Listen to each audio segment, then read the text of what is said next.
Hello friends, welcome to my YouTube channel. So today in this video I am going to show you how to reset the network settings and fix all network related issues. Okay, for this simply go to settings, tap on all settings, tap on connection, tap on network.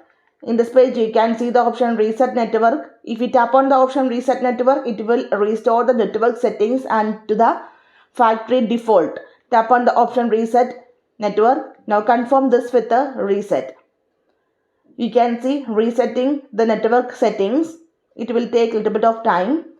Just wait for a few seconds. You can see the network settings have been reset. You can set them again by selecting network settings.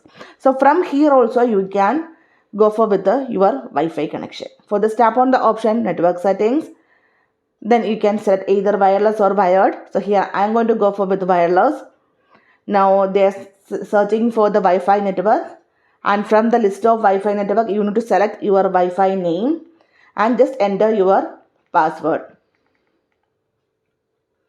Okay, so simply in this way we can reset the network settings and we can fix all the network related issues. So hope you guys enjoy this video. Thank you for watching. Thank you. Bye bye.